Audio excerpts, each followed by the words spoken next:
One, 2, 3, 4, 1, 2, 3, 4, 1, 2, 3, 4. This is Steve Nelson. This is tape 4, Doolittle Raiders, Rapid City Reunion, 1978. Okay, Davey, I think what I'll start with is not at the beginning or the end, but in the middle.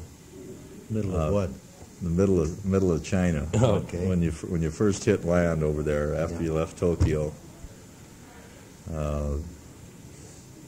Where did you land? Well, I claim the distinction of missing as the closest our destination. Now we flew. We became aware that we were approaching land, although the weather was miserable because the watercolor changed. So I climbed to about 5,000 feet, and we were between cloud layers. When we flew to what we considered a destination, we couldn't see anything. And flew another 5 minutes, and then turned, made a 180 and came back, and they put out a flare. We had big parachute flares in those days. And when the flare went off, we could look down and we could see a river.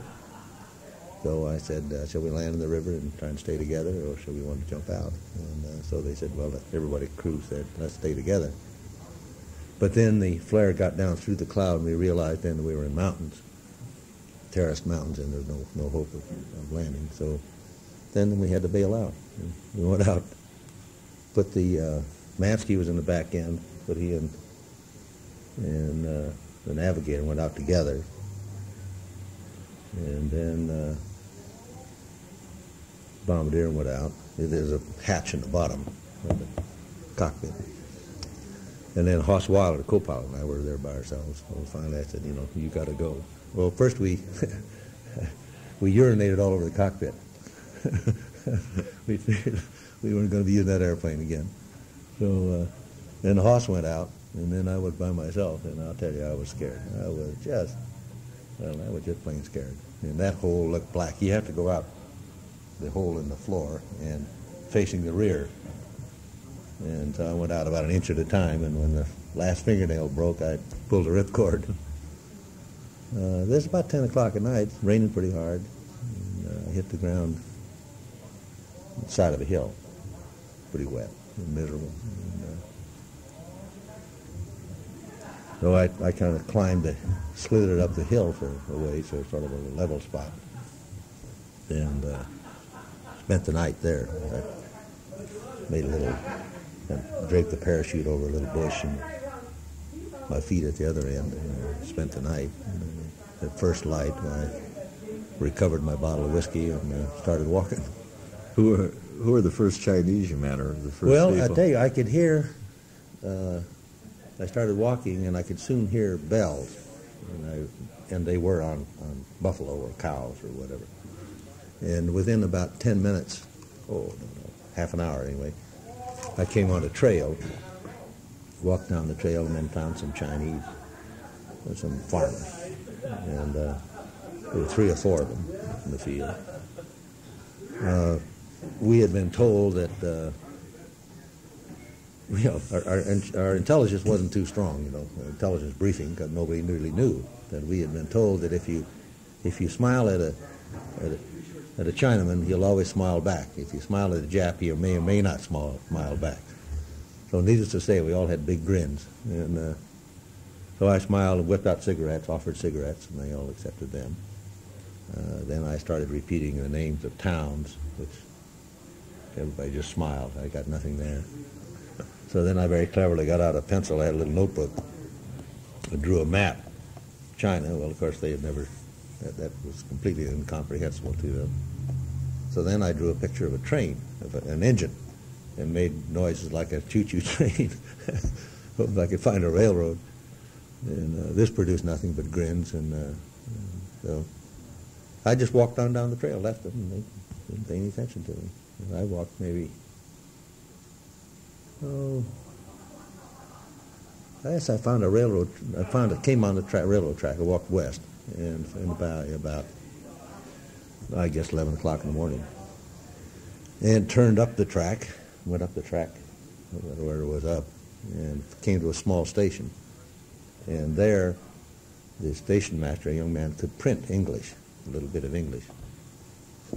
And while I just no more than approached him, and I guess I established the name of the town somewhere or other. And then my co-pilot came in. So the chap got on the phone, and then he came out and had a handcar. And the two of us got on the handcar, and he pumped us up the track about 4 or 5 miles, 2 or 3 miles, I guess. And there on a siding was an engine and 2 boxcars, and maybe 30 soldiers. So we got in the boxcar, and we went up the track with his escort, if you will. And about 15 miles, we came to the town of whatever it was. Pretty good sized town. And there must have been 8,000 people at the station waiting for us. They knew you were coming. Yeah. And how they did, I don't know. This is probably 4 o'clock in the afternoon of the 19th. And there were banners. And when the train stopped, a gentleman stepped up, and he's in Western clothes, in very good English. He's Danny, whatever his name was. He's the mayor. And we welcome you. And all these banners say, hail the brave heroes, they have struck a blow for us, and so on. When did the rest of your crew get caught up? Did they end up in the same town? Yeah, we, the other 3 were brought in just about the same time into that town. And then they took us to an airfield, which was our destination, Chishen. Went in a truck, a car, I guess. And then the 5 of us were there for 24 hours before anybody else showed up. And I didn't know what the dickens to do. And then Hilger and his crew were the next one to show up. He walked in, I gave him a great big bear hug, and of course he had a broken rib. That made him real happy. And then people started straggling in. And it was about 10 days before the old man got there. But every morning they'd get us up early, just at first light, and they would take us out of town about half a mile from where we were staying, and put us in a cave. It was a big cave where we'd go in the cave because the Japs were out bombing and looking for us. And so we'd spend the day in the cave, and then we'd go back at night to the barracks or wherever we were staying. And the old man got in about 10 days, and we had a big blowout. And I guess by this time we had probably 25, 30 people. So the old man said, okay, I'll take this crowd and Hilger, and we'll go on, and you, Jones, you stay here and pick up the stragglers. So I said, who the heck did I say? Rick Holstrom, I think, stayed with me. So we stayed about another 10 days, and we were getting some intelligence in on what was going on and where people were. And then we started our trek toward Chongqing. When you approached Tokyo, did you know really where you were at? No, gosh. We made landfall and turned south. We were on the deck, and we were really on the deck. We flew south, I'm going to say 5-10 minutes, and we couldn't identify anything as to where we were. So again, we started a little caucus, and allowed us how we better get rid of the bombs and get out of there. And, we knew we didn't have enough fuel anyway to go any place. And then about that time, we did break out on Tokyo Bay. And we were north and east, sort of the northeast corner, if you will, of the bay. We came out of the bay, and then we could recognize where we were. So I turned would be west. And my targets were right along the waterfront in downtown Tokyo. So it was pretty easy to identify your position then. And we pulled up to, we had to pull up about 1,500 feet to bomb to give the incendiaries a spread. And the flak opened up just as soon as we pulled the altitude. We didn't know, we'd never seen flak before, little gray clouds. And then there were barrage balloons, but they're none in our area. So we were able to identify targets, and we got them off, and then got back down on the deck in a hurry. They were basically totally unaware that there'd be such thing as an American plane over there. Well, I'm city, told that that in fact there was the picket boat, which was sunk by the destroyers, did in fact flash a message to Tokyo, but it was pretty much disregarded because we were so far out. We were over 700 and some odd miles, and they knew that carrier airplanes didn't have a radius of more than 350 miles. So if they did get it, and if it was digested, I'm sure they didn't figure they didn't have nothing to worry about for another 24 hours. There's no plane on a carrier that can fly that far. No, that's right. See, and how about the plane, the B-25? well, that was a great airplane. Was. We were, of course, I tell the story that when we were selected for this crew, for this job rather, General Doolittle looked far and wide throughout the Air Force to pick the bravest, most skillful pilots. Parenthesis, we were the only ones that had B-25s. So that's right. We were the only group at that time that didn't have, and we had a mess of airplanes. And did you know when you left San Francisco where you were going? yes, as a matter of fact, I did know because I was Tom Griffin and I were sent to Washington about 2 weeks before takeoff to pick up the maps. So we went in what was then the War Department, before the Pentagon was built, and Library of Congress, and we were looked at there were Chinese maps, French maps, English maps of China, sectional maps, to try and pick the ones we thought were the best of Japan and of the mainland of our area that we were interested in. And they wouldn't let us. They wouldn't let us go anyplace. We'd identify what we want, and then they'd bring it to us. We had a little sanctum sanctorum in some place in the War Department. I'd forgotten where it was, but it was pretty hush-hush. So they would bring things to us, and we had stacks of maps that must have been 10 feet high. And we picked what we thought were the best. And then, okay, we want these, and then they were all carted out to Alameda. And you put it together once you saw the maps. Yeah, then after we got, we knew them. And so, but the public announcement wasn't made until after we set sail. What did the Navy think, the people on the Hornet? Well, there was they made the announcement over the speaker system as we went under the Golden Gate Bridge, literally. And boy, everybody cheered and hollered, and said destination was Tokyo, sort of thing. And, there was much jubilation, and it was a great. How long did it take? Well, we were at sea 18 days. We were north of Hawaii, and we had the carrier, 2 cruisers and 4 destroyers, and then we rendezvoused with Admiral Halsey, and with another carrier, 2 cruisers and 4 destroyers. So that gave us, and 2 oilers. So that gave us the 8, 12, 14, 16 ships, which was just about all we had left in the Pacific at that time. That was the whole fleet. Just about the whole bit, right? And so we ran in the last 24 hours, I guess it was. The destroyers stayed back, and just the 4 cruisers and the two carriers made the run in because of the heavy seas, and the destroyers used too much juice. So that was what ran in for the final run. We had hoped to go, I remember the figures, around 450 miles from Tokyo. If you got over 650, we just weren't going to make it to our destination.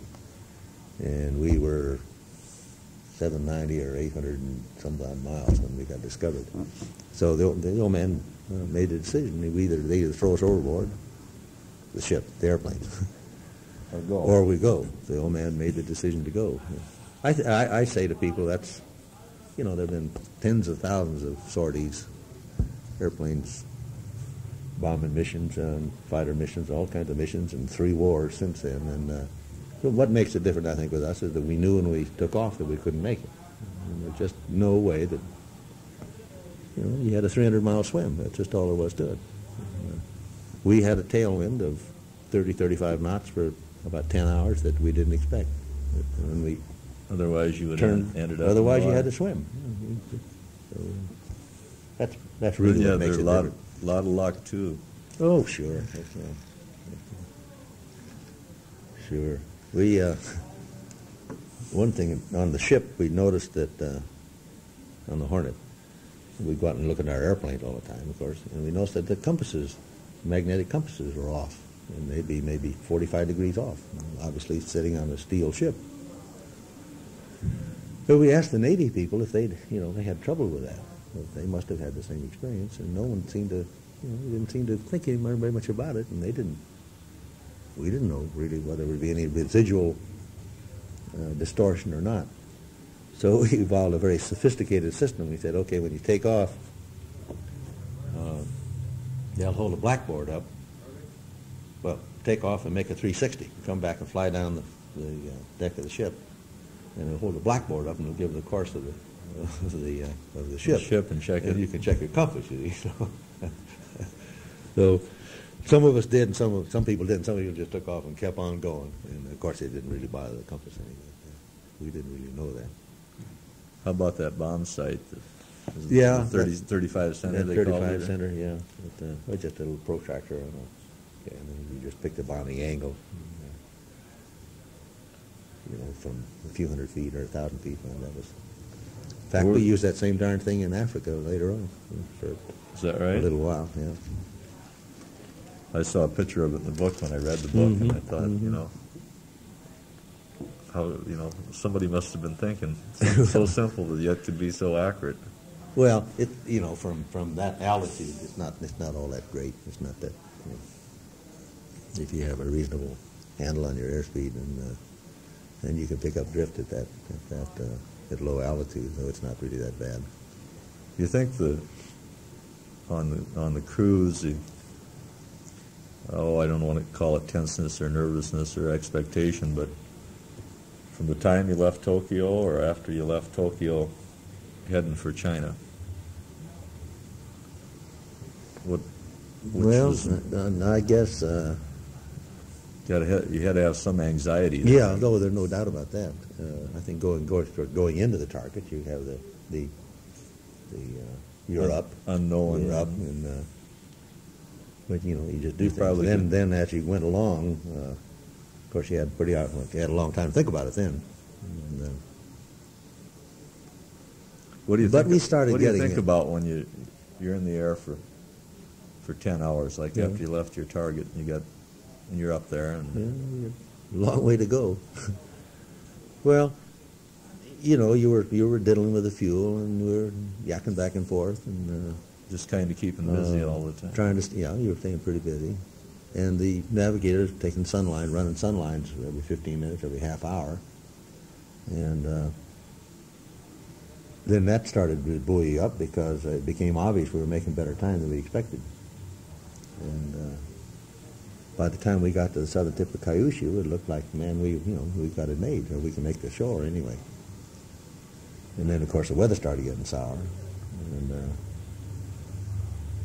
but you didn't really care then. Because you got as far as land. It's going to make a landfall somewhere. Yeah, going to make a landfall, right. Well, I'm going to, this will go in to the Legion magazine, and oh, good. They asked me just to get a bunch of tapes, and I said I'd rather have you write the story. I said I'll send you the photographs and the tapes, and good. You do what you wish. So I'm just trying to get as many people as I can. Very good. I wish I had time where I could hit it.